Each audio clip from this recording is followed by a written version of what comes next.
You're in store for an excellent panel discussion today. Our panelists are Gwen Costin, Director of the Digital Services Innovation Center in the Office of Citizen Services and Innovative Technologies at the General Services Administration, Amanda Nguyen, the Director of Web Communications for the Department of Agriculture, and Ron Woody, a Senior Solutions Architect for Xerox Federal.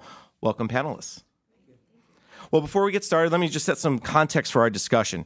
Customer service. We hear that thrown around government a lot, but really, what are we talking about here? Are we talking about the customers? Who are the customers? Citizens, businesses, other federal agencies, internal federal workers like yourself, state and local governments, even international governments and other customers. Unlike most businesses who can say, my audience is this person or this type of people, federal agencies, there seems to be harder to define who they are. For USDA, for instance, you could say, well, farmers. But everyone can be a farmer. I have a garden in my backyard. I'm a farmer, right? At GSA, you could say, well, maybe it's federal agencies with the Public Building Service or vendors with the Federal Acquisition Service. But it's not so straightforward if it's just those people.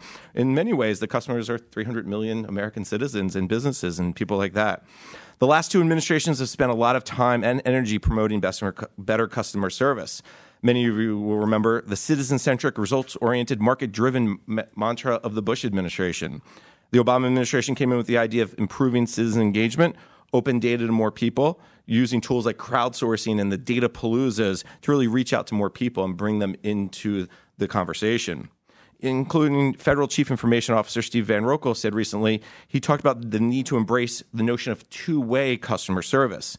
He says budget pressures really are forcing agencies to rethink how they can most efficiently and effectively serve their internal and external customers. And in fact, he says he's challenged deputy secretaries to talk about the great things they're doing in customer service and then share it and scale it across more of the government. And it's not just the executive branch who's focusing on customer service. The House passed in April 2012 a bill requiring agencies to improve their customer service. Both the House and Senate introduced similar versions of that bill in April 2013. Neither bill this year has advanced beyond the committees, but obviously the attention to it is real. Still, the focus and desire for better citizen services, more timely, more responsive interactions with citizens and businesses is clear. So with that context in place, let's get on with our conversation. Once again, our panelists today are Gwen Costin, Director of the Digital Services Innovation Center at the Office of Citizen Services and Innovative Technologies at GSA, Amanda Nguyen, the Director of Web Communications for the Department of Agriculture, and Ron Woody, a Senior Solutions Architect at Xerox Federal. I'm going to turn to Gwen first, since you get the joy of serving both internal and external customers in a big way. How do you define customer service? I think it's important that we think about customer service not from the point of view of how we define it. The customer defines the service.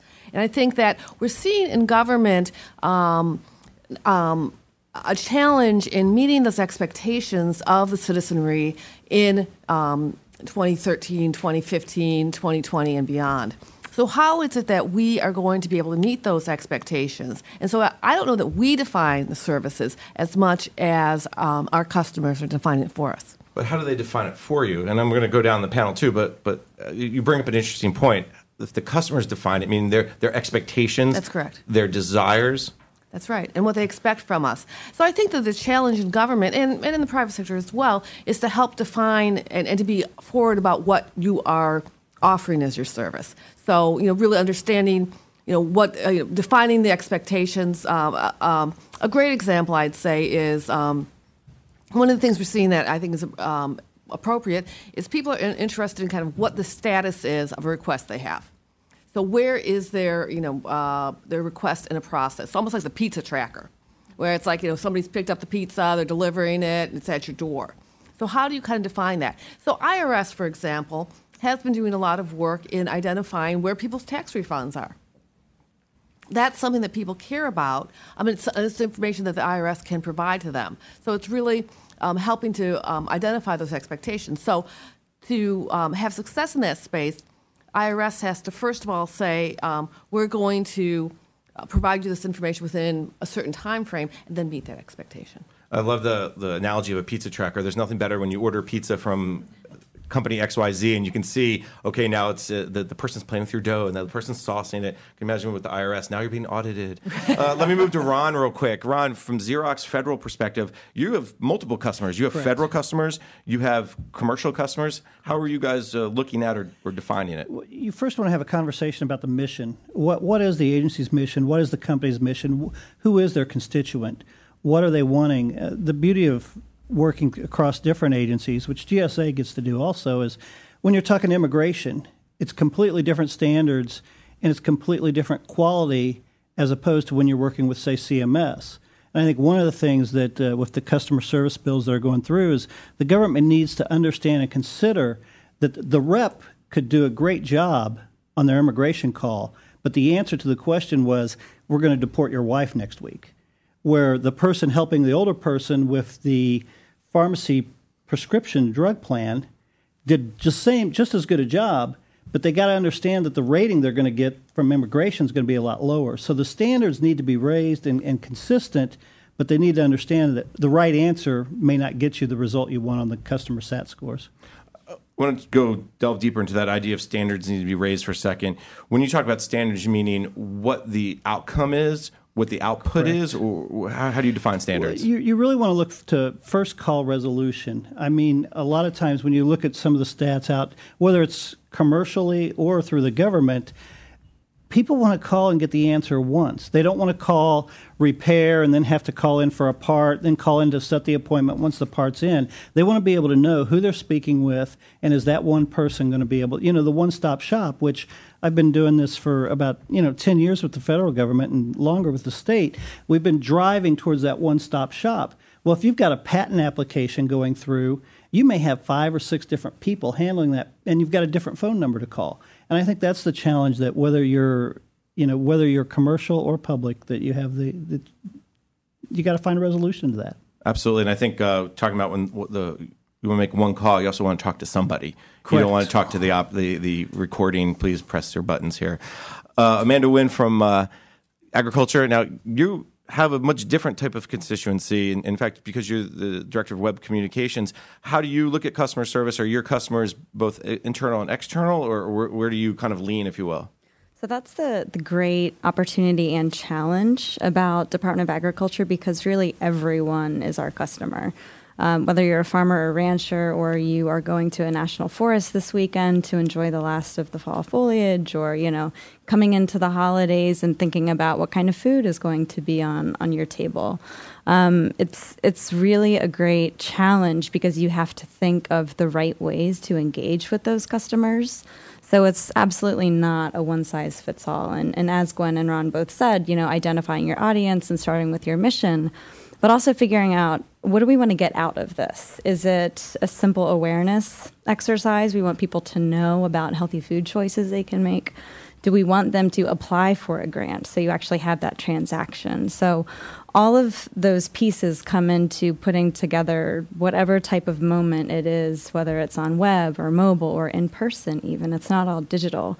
So considering all of those factors for us really makes for a positive customer experience. I think you bring up something that's very fascinating, the idea of it's not just one way, meaning not just web or mobile. There's an in-person factor. You still have a huge amount of people who don't want to go on a computer and send an email, or a person who doesn't want to just do a chat. They want to talk to a human. As your job in the web communications, you have to kind of bring that perspective in without just saying, well, we'll just put it online. We'll have them fill out an application. They'll get a chat. Or how does that play? Who do you work with, or maybe you are the person to bring that kind of personal side, or that phone call or email, letter side, or whatever approach you're using? Yes, it's an extremely important point to make, because radio is hugely important in rural America, and we like to think radio is very important in the city everywhere. Too. Everywhere. But talking AM to radio. folks, that's right. I just want to let you know that. Yes, AM radio all the way. And we have a fantastic radio production team, but we also do video, and we work very closely with other constituent teams in our agencies. So at USDA, we have over 29 different agencies and offices. So I have the benefit of working with those programs who actually have boots on the ground in these communities. So it's not that they're speaking to, some government person. They know the individual in their community who can help them interpret that new program or service to get what they need for their farm or business grant or whatever it might be. Let me shift over to Gwen for a second. Gwen, now you have the beauty of Pueblo, Colorado. Everybody knows the send away for your pamphlet to Pueblo, Colorado. Everyone keeps wondering when that's going to be shut down, and I think the answer is never, right? I mean, maybe never is a far time. I don't like absolutes. Okay, but not for a long time, because people still want to touch something. People want to talk to someone. Talk about how you guys balance the digital side with the people side or the non-digital side. Well, I think that, again, as I said before, the customer is going to be defining what that service is, and it's meeting those needs. But one of the things you said a little bit ago, though, was that people want to be able to talk to a person. I actually don't want to talk to the person. I want to make sure I don't have to talk to the person. So if the process is set up well, I'm not going to have to talk to someone. And so what do we do to kind of identify what a better process and more seamless processes in order to avoid having to make very many interactions that are direct. Success for me means it's frictionless. And I think that as we're looking at the different ways that we're delivering information, it's not all one way or all another way. But if I could get the information in a frictionless way, whether it's online or whether it's via pamphlet or listening to a fabulous radio show, I'm fine with that. If I'm getting a government service by a third party, that's fine with me too. I don't need to know where it is. It needs to be invisible to me. So that I think that the big challenge is really, looking at the way we've been doing things all along and ways to modernize them and improve them. Because I think that that's one of the challenges. And this is not a problem just for government. I think it's a challenge for any legacy organization. People's expectations are being set right now by online-only play. And what by that I mean, Amazon is an online-only play. Facebook is online-only. And they've been able to take advantage and build their systems around the cloud and around data, around web services. For the rest of us who have a history and ways of been doing things, I think the Department of Agriculture is a great example of a huge history and expectations. How do we kind of take the way that we've been servicing customers and bring it into the 21st century? Go ahead, Amanda. And if I may, that's exactly the conversation that we're having. And, we have century worth of data in USDA. And so we're working very hard to optimize that for new kinds of users, whether they're researchers or developers or people looking at, sustainable ag production globally. Making this data accessible for new business opportunities is not a new concept for USDA, but it's happening at a much more rapid pace. And also, I would say, historically, we've always said, well, just go to the website, go to the website, go to the website. It was the mothership. And it is important. However, I think the data that we have, whether it's through analytics or actual touches on the different platforms, we're able to tell, okay, even if our customers aren't telling us because they don't want to respond to that survey or they just don't drop the comment in the box, we know that people are hitting this type of content on mobile devices. So, hey, let's pursue a mobile application. Maybe Forest Service maps should be mobile instead of only having to have the paper you unfold. So that's very exciting. And we have all of these different sources to tell us how to better align our interactions, our services and programs for a kind of new citizen.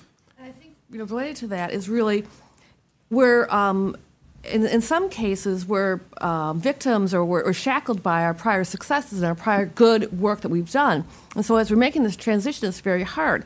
One of the discussions we've been having at GSA around the Presidential Innovation Fellows program, and some Presidential Innovation Fellows have been working on a project for My USA, which is really how do we take a look at the services that are and information that's available on USA.gov. How do we really take that citizen experience and make it kind of the same across government? One of the which is, that's a big hunk of work to be done there. But one of the areas we've been working on has been doing with forms. But when we're talking about forms, we're thinking about you fill out a form.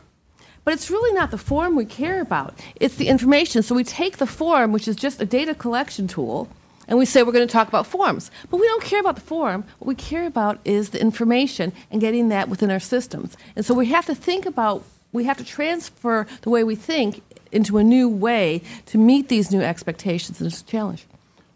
Ron, we got about a minute, so And we're going to come back to you, actually. Sure. To follow up on Gwen's point, it is the information flow. It's the work process. It's not about just receiving the mail or receiving the application. You have to be prepared to receive the information, whether it's coming in scanned, whether it's coming in faxed, and then present it to the people that are making the decisions in an intelligent manner, get it in front of them so they can make the decision more efficiently and give better customer satisfaction, better care. So it is about the flow, like Gwen's saying. That's a good ending point for this first segment. We're going to come back and have you pick up on a couple of things that both Amanda and Gwen talked about. First, we're going to take a break. You're listening to a panel discussion, Constituent Servicing and Federal Agencies, brought to you by Xerox on Federal News Radio 1500 AM and federalnewsradio.com.